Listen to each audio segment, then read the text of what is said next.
Hello दोस्तों, स्वागत है आपका अपने चैनल मैथ्स गुरु में। अब तक हमने क्वेश्चन पेपर 13 कवर कर लिए हैं। आज हम पहुंच गए क्वेश्चन पेपर नंबर 14 पे और मैं उम्मीद करता हूं आप सारे के सारे क्वेश्चन पेपर सीक्वेंस वाइज देखते आ रहे होंगे। उसी उम्मीद के साथ आज हम स्टार्ट करते हैं question paper number 14 and question number 1 से। जैसे कि फर्स्ट क्वेश्चन है रीजनिंग का, सीरीज दी हुई है, यह बताना क्या आएगा, नेक्स्ट नंबर बताना क्या आएगा। ठीक है, ऐसे क्वेश्चन को कैसे करना है, सबसे पहले देखना है इसका कुछ मल्टीपल वाली सीरीज चल रही हो, प्लस माइनस कुछ चल रहा हो या इनका डिफरेंस चल रहा हो। तो सबसे पहले इसका मैं देखता हूं, अगर मैं डिफरेंस लेके देखता हूं, देखो मल्टीपल तो नहीं देख रहा, इसका मल्टीपल 6 चौका 24, कुछ ऐड करेंगे इसमें कुछ भी नहीं है। देखो 12 दूनी 24, लेकिन 24 दूनी 48 में कुछ ऐड करेंगे 12 60, लेकिन यहाँ पे ये पैटर्न नहीं फॉलो होगा। तो इसका ऐसी सीरीज में सबसे पहले आपको क्या देखना है, डिफरेंस। जब मल्टीप्लाई या समथिंग ऐड करने से नहीं आ रहा हो, क्या देखना है, डिफरेंस। उसके बाद तो मैं इसका डिफरेंस लेता हूँ, 0 है, 6 है, 24 है, उसके बाद 60 है। इसका डिफरेंस 6 आएगा, इसका डिफरेंस 18 आएगा, इसका डिफरेंस 36 आएगा। ठीक है, और इसका डिफरेंस क्या आएगा, 12, इसका डिफरेंस आएगा 18। तो कोई ये हो सकता है 12 के बाद 18, 18 के बाद क्या आना चाहिए, 24। ठीक है, इस पैटर्न से देखते हैं ऑप्शन में सेटिस्फाई होगा नहीं। यहाँ 24 है तो यहाँ 60 होगा, 60 और 60 120।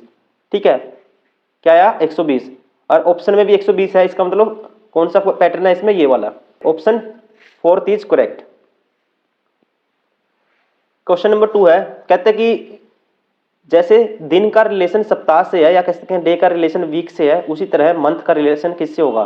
ठीक है, कह सकते हैं नंबर ऑफ वीक में क्या होते हैं, नंबर ऑफ डेज होते हैं, वैसे ही नंबर ऑफ, ठीक है, मंथ किस में होते हैं, ईयर में या वर्ष में, ऑप्शन 4। क्वेश्चन नंबर 13, भारतीय संविधान निम्नलिखित में से कौन से मौलिक अधिकार की गारंटी नहीं देता है। तो सबसे पहले आपको पता होना चाहिए हमारे जो मौलिक अधिकार हैं, मौलिक अधिकार कितने हैं, 6 है। कितने हैं, 6। ये एक फंडामेंटल राइट है। आपको एक भारतीय नागरिक होने के नाते आपको क्या पता होना चाहिए, हमारे मौलिक अधिकार कितने हैं और कौन कौन से हैं। मैं लिख देता हूं जल्दी से। फर्स्ट है समानता का अधिकार, सेकंड है स्वतंत्रता का अधिकार, थर्ड है शोषण के खिलाफ अधिकार, फोर्थ है धर्म की स्वतंत्रता का अधिकार, फिफ्थ है सांस्कृतिक एवं शैक्षणिक अधिकार, और सिक्स्थ है संवैधानिक उपचार का अधिकार। ये हमारे 6 फंडामेंटल राइट्स हैं, आपको पता होना चाहिए। भारतीय संविधान है, ठीक है, किस मौलिक अधिकार की गारंटी नहीं देता है, तो इसमें से कौन सा नहीं है, व्यवसाय का अधिकार, option 4 is correct. Question number 4, मानव शरीर का कौन सा अंग इलियम, इस्चियम और जगनास्थि पुबिस के मेल से बनता है। तो आप ध्यान रखेंगे जो कूल्हे की हड्डी होती है, कौन सी, हिप बोन, ये 3 हड्डियों के मिलने से बनती है। कौन कौन सी, इलियम, श्रोणि खंड हिंदी में बोलते हैं, इस्चियम और प्यूबिस। कौन सी, कूल्हे की हड्डी, hip bone, option second is correct. Question number 5, इनमें से कौन सी संख्या 3 और 5 के बीच की एक अप्रिमेय संख्या है। अप्रिमेय संख्या means irrational number. Rational number कौन से होते हैं, जो p बाई क्यू की फॉर्म में होते हैं। इरेशनल जो रूट में होते हैं, मतलब कि जिसका रूट नहीं निकाल सकते, जिसको p बाई क्यू की फॉर्म में नहीं लिख सकते। देखो इन दोनों के बीच का नंबर मुझे बताना है। आपको पता है √3 तो 1.7 समथिंग होता है, ये तो 3 से कम है। √5 2 पॉइंट समथिंग होता है, ये भी नहीं है, ये भी नहीं है। और √25 5 होता है, ये 5 से ज्यादा है, ये भी नहीं है। तो ऑप्शन कौन सा होगा, ठीक है, ये 4 पॉइंट समथिंग होगा, √17। क्वेश्चन नंबर 6, 2 48, ठीक है, और 58 128, इसमें मुझे बताना है असंगत, सबसे अलग ओड वन संख्या बतानी है। तो सारी की सारी इवन संख्याएं हैं, 2 भी इवन है, लेकिन जो 2 है ये क्या है, प्राइम नंबर भी है। क्या है, ये अभाज्य संख्या है, बाकी सारी क्या है, इवन नंबर है, ऑप्शन, ठीक है, सबसे अलग कौन सी है, 2, option 4 is correct. Question number 7, निम्नलिखित में से किसने कभी भी भारतीय राष्ट्रीय कांग्रेस की अध्यक्षता नहीं की थी। सुरेंद्र नाथ बनर्जी इन्होंने की थी, कब की थी, बंबई अधिवेशन हुआ था पहले वाला 1885 में। ठीक है, ये क्या थे, भारतीय राष्ट्रीय कांग्रेस के अध्यक्ष थे।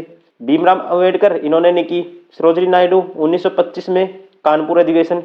दादा भाई नारोजी 1886, ठीक है। लेकिन डॉक्टर भीमराव अंबेडकर है, ये जो संविधान मसौदा समिति थी उसके अध्यक्ष रहे थे सिर्फ, ठीक है, भारतीय राष्ट्रीय कांग्रेस के अध्यक्ष नहीं रहे थे ये। Option second is correct.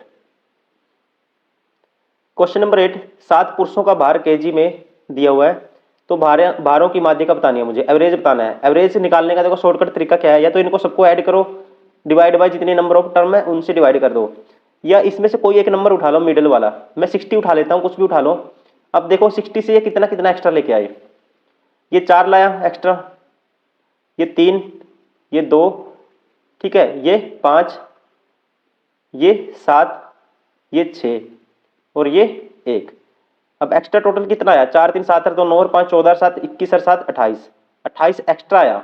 जो एक्स्ट्रा आया वो सब में अब इक्वल बांटेंगे, नंबर ऑफ टर्म या नंबर ऑफ बंदे कितने हैं यहाँ पे, 3 और 4 7, तो प्रत्येक को कितना एक्स्ट्रा मिलेगा, ये मिलेगा 7 चौक 28 4, और जो 4 है ये किस में ऐड कर देते हैं, मिनिमम में जो हमने माना था, ठीक है। तो एवरेज क्या आएगा, एवरेज 64।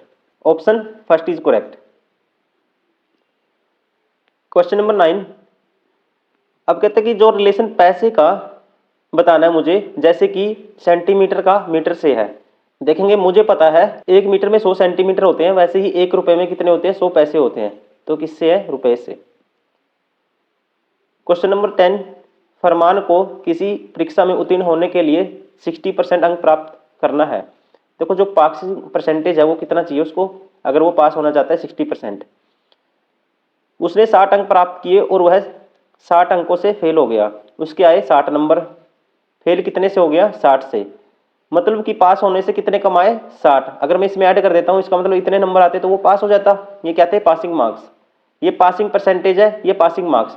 या तो उसको चाहिए थे 60% या उसको चाहिए थे 120, मतलब कि 60% या 120 लेके आता वो, ठीक है, तो पास हो जाता। मतलब कि 60% की वैल्यू इज इक्वल टू 120, तो 1% इज इक्वल टू 2 आएगा। परीक्षा का पूर्णांक मतलब कि टोटल कितने अंक की परीक्षा थी ये बताना है, ठीक है। 1% इज इक्वल टू 2 है, टोटल कितना होता है 100% अपने आप में, तो 100% की वैल्यू क्या आएगी, 200। ऑप्शन पूर्णांक कितना था परीक्षा का total, 200। Option 4 is correct. Question number 11, question number 11 देखो कथन दिए हुए हैं, कंपनी जेड का शुद्ध एवं प्राकृतिक शहद खरीदे, एक विज्ञापन है। कंपनी जेड ने क्या एक विज्ञापन जारी किया है कि, ठीक है, उसके क्या खरीदे, शुद्ध एवं प्राकृतिक शहद। अब धारणाएं मुझे बतानी है। देखो धारणाएं वही सही होगी जो इसको इम्प्लीफाई करेगी स्टेटमेंट, अपने माइंड से कुछ नहीं सोचना, जो इसको इम्प्लीफाई करेगा वही आंसर सही होगा। फर्स्ट है कृत्रिम शहद तैयार किया जा सकता है। अब ये हो सकता है क्योंकि वो प्राकृतिक का नाम लेके अब एक विज्ञापन करके अपना शहद बेचना चाह रही है।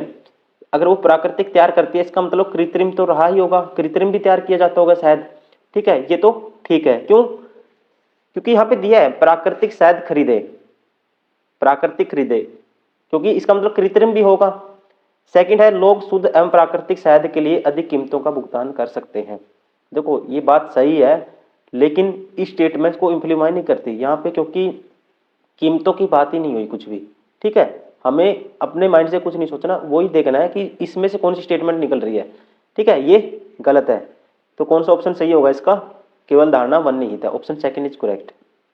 क्वेश्चन नंबर 12, यदि किसी वृत्त के एक बाह्य बिंदु एस से एक वृत्त पर 2 स्पर्श रेखाएं एस से और एस डी इस प्रकार खींची जाती हैं कि एस से बराबर है 12 सेंटीमीटर। देखो एक वृत्त है, ये मान लेते हैं सर्कल, ठीक है, एक वृत्त है, ये कोई पॉइंट एस है, इससे 2 स्पर्श रेखाएं खींची जाती है। कौन से पॉइंट से, एस से। ये एस पॉइंट है, एक ये होगी मान लो और एक ये होगी। कौन कौन सी, एस ए, ये ए मान लेते हैं, ये बी, ये इसका सेंटर मान लेते हैं ओ। और एस ए की वैल्यू क्या है, 12 है, ये लेंथ 12 है। तो कोण ए एस बी 60 डिग्री है। कोण ए एस बी ये एंगल है कितना, 60 डिग्री, ठीक है। तो ए बी की लंबाई ज्ञात कीजिए। ए बी कौन सी लेंथ होगी, ये वाली, ये लेंथ मुझे बतानी है। इसको मैं हाईलाइट कर देता हूं, ये रही ए बी, ये मुझे बतानी है। आपको पता है देखो किसी भी ट्रायंगल से अगर टेंजेंट कितना का एंगल बनाती है सेंटर के साथ, 90 डिग्री, ये भी लेंथ कितना बनाएगी, 90 डिग्री बनाएगी, ठीक है। ये क्या है, सेंटर है। अब ए बी की वैल्यू मुझे बतानी है। अगर ये लाइन मैं यहाँ पे मिला देता हूँ, ठीक है, यहाँ पे मिला सकते हैं, ठीक है, ये दो ट्रायंगल होगी और दोनों क्या होगी, कॉन्ग्रुएंट होंगी दोनों की दो ट्रायंगल। इसका मतलब कि देखो ये ट्रायंगल लेता हूँ मैं पहले, ये वाली बड़े वाली ट्रायंगल लेता हूँ मैं पहले, ओ ए की वैल्यू निकालता हूँ, ओ ए, क्योंकि मुझे ये लेंथ चाहिए तो इस ट्रायंगल का यूज करना पड़ेगा, छोटे वाली है जो ये दो पार्ट में है, ठीक है, इसका यूज करना पड़ेगा। ट्रायंगल ओ ए एस में, ओ ए एस में क्या आएगा, ठीक है, ये एंगल अगर 60 डिग्री है, देखो कॉन्ग्रुएंट ट्रायंगल है ये एंगल टोटल, ये दोनों की दो कौन कौन सी, ए एस ओ और एस बी ओ, ये कॉन्ग्रुएंट होंगी, मतलब कि ये एंगल 90, ये 90, ये 60 है तो ये 30 होगा, ये भी 30 होगा, ठीक है, और ये 60 होगा तो ये भी 60 होगा। देखो कैसे, अब इसमें टेंजेंट, ये एंगल कितना आ गया 30 डिग्री, ये ट्रायंगल लेता हूं मैं ओ ए एस, टेंजेंट 30 की वैल्यू आती है 1/√3, ये होता है लंब बटे आधार, लंब की वैल्यू ओ ए जो मुझे निकालना है, आधार क्या है 12, ठीक है, तो ओ ए की वैल्यू क्या आई 12/√3। अब लूंगा मैं ट्रायंगल ये वाली छोटे वाली, कौन सी, ये वाली ट्रायंगल, ये वाली, देखो ये ट्रायंगल लेते हैं,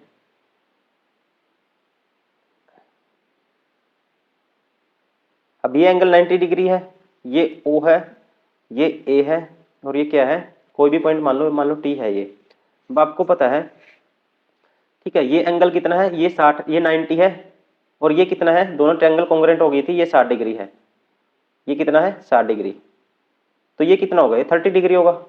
मैं 60 का यूज कर लेता हूँ, अगर मैं यहाँ से साइन, और ओ ए की वैल्यू मैंने निकाल दी है, इसकी वैल्यू क्या है 12/√3, ठीक है, अगर साइन 60 निकालते हैं, साइन 60 की वैल्यू क्या होती है √3/2, लंब बटे आधार कर्ण, लंब क्या होगा 80 होगा,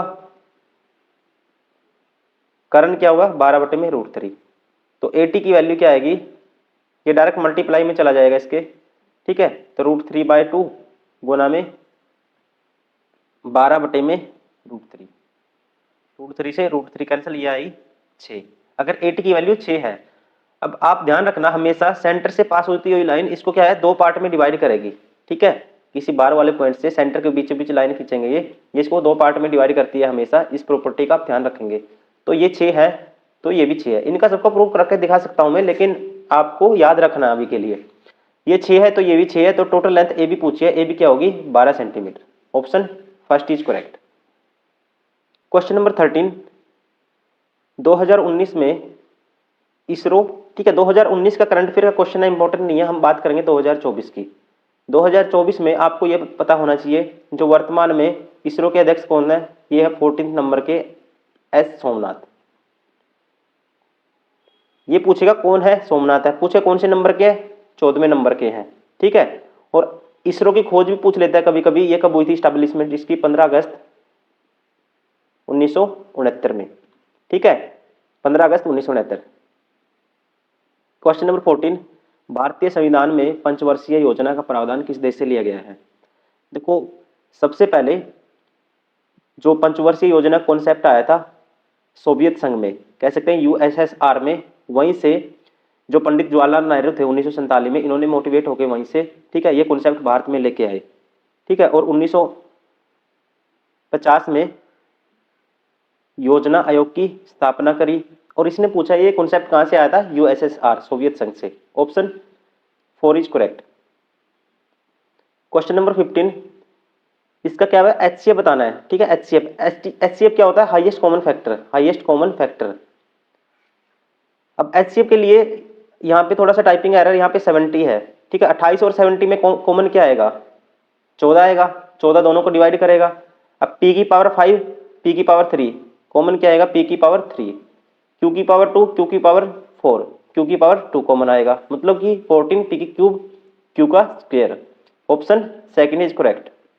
क्वेश्चन नंबर 16, यदि किसी आंकड़े की प्रत्येक परिवृष्टि में 7 जोड़ा जाता है तो समांतर माध्य का क्या प्रभाव पड़ेगा। देखो अगर एवरेज में किसी भी मान लो 7 नंबर की एवरेज है, उसमें प्रत्येक में 7 जोड़ेंगे तो एवरेज भी 7 बढ़ेगा, ठीक है ना, तो कह सकते हैं समानांतर माध्य 7 बढ़ जाएगा। क्वेश्चन नंबर 17, निम्नलिखित में से कौन सा देश संयुक्त राष्ट्र सुरक्षा परिषद का स्थायी सदस्य नहीं है। तो इसके जो 5 परमानेंट मेंबर आपको याद होना चाहिए कौन कौन से हैं। एक तो यूएसए है, एक चाइना भी है, एक रसिया है, ठीक है, और कौन सा है, एक ब्रिटेन है, एक फ्रांस है, एक फ्रांस है, ठीक है। ये क्या है, इसके 5 परमानेंट मेंबर हैं जिनके पास वीटो पावर है। इनमें से कौन सा नहीं है इस ऑप्शन में, Canada. Option second is correct. Question number 18, 20 प्रेक्षणों का माध्य 22.5 है।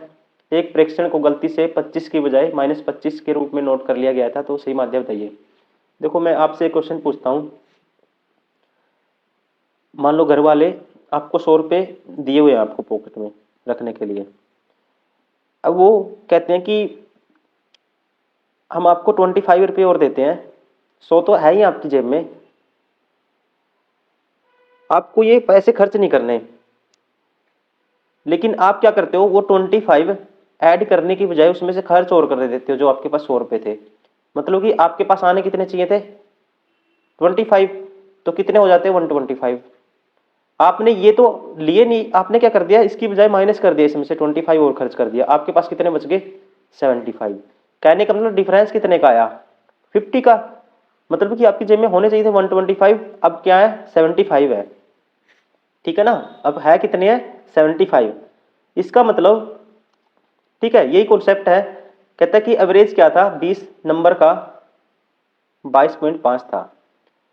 अब इसमें, ठीक है, 25 ऐड करने के बजाय क्या कर दिया, माइनस कर दिया 25, ठीक है। तो इस पे क्या इंपैक्ट पड़ेगा, नया एवरेज क्या होगा, ठीक है, सही माध्य याद कीजिए। तो मतलब कि 25 आना था और चला गया, कितने का गैप आया 50 का, ठीक है ना, 50 का। तो मतलब कि एवरेज क्या होना था 22.5 तो होना ही था, एक्स्ट्रा कितना होना था 50, और 50 कितने में बंटता है, बंदे कितने थे 20, मतलब 2.5 और इसमें ऐड होना चाहिए था, ठीक है। तो एवरेज कितना होता फिर 22.5 में 2.5 ऐड करेंगे 25। Option second is correct. Question number 19, निम्नलिखित में से किस राज्य की लोकसभा में एक से अधिक सीट है। तो एक से अधिक सीट, ठीक है, किस में है, मेघालय में है, ठीक है, सिक्किम में एक है, मिजोरम में एक है, नागालैंड में एक है। Option third is correct. Question number 20, Clement Attlee जो बाद में ब्रिटेन के प्रधानमंत्री बने डैश के सदस्य के रूप में भारत आए थे। जो भारत में आया था 1927 में, क्या आया था, साइमन कमीशन, ठीक है, उसके ये सदस्य बन के आए थे। और फिर भारत 1947 में क्या हो गया था, आजाद हो गया था, ठीक है। उस टाइम फिर दोबारा से किसके प्रधानमंत्री बने, ब्रिटेन के, ठीक है, किसके सदस्य बन के आए थे, यही पूछा गया है। Option second is correct, Simon commission. Question number 21, युवा मतदाताओं को अधिक से अधिक संख्या में राजनीतिक प्रक्रिया में भाग लेने को प्रोत्साहित करने के लिए भारत सरकार द्वारा डैश को राष्ट्रीय मतदाता दिवस के रूप में मनाने का निर्णय लिया गया है। देखो जो हमारा चुनाव आयोग है, इसकी स्थापना हुई थी 25 जैन 1950 में। तब से क्या बनाते हैं, 25 जैन को मतदाता दिवस बनाते हैं, ठीक है। ऑप्शन कौन सा होगा, ऑप्शन 4 इज करेक्ट। लेकिन इससे इंपॉर्टेंट एक यह है, 2024 में जो लोकसभा इलेक्शन हुए थे, इसकी थीम क्या थी, इसकी थीम क्या थी, इसकी थीम थी नथिंग लाइक वोटिंग, नथिंग, ये इसकी थीम थी nothing like voting, I vote for sure. Option, ठीक है, इसका तो फोर्थ ही रहेगा, लेकिन ये भी आपको ध्यान रखना है। क्वेश्चन नंबर 22, पंजाब के किस शहर को पहले रामदासपुर के नाम से जाना जाता था। तो जो, ठीक है, आज अमृतसर है, पहले क्या नाम था इसका, रामदास नगर। इसकी स्थापना करी थी जो सिखों के 4th गुरु थे, कौन, रामदास, ठीक है। तो किसको जाना जाता था, अमृतसर। क्वेश्चन नंबर 23, मिशन इंद्रधनुष निम्नलिखित में से किस सरकारी योजना से संबंधित है। इसकी शुरुआत हुई थी दिसंबर 2014 में, ठीक है। जो 2 वर्ष के बच्चे हैं, 2 वर्ष के बच्चों के टीकाकरण के लिए, या जो गर्भवती महिलाएं हैं उनके टीकाकरण के लिए। Option third is correct. Question number 24, 1982 में भारत सरकार द्वारा निम्नलिखित में से किसे समुद्री संरक्षण के लिए समुद्री राष्ट्रीय उद्यान घोषित किया गया था।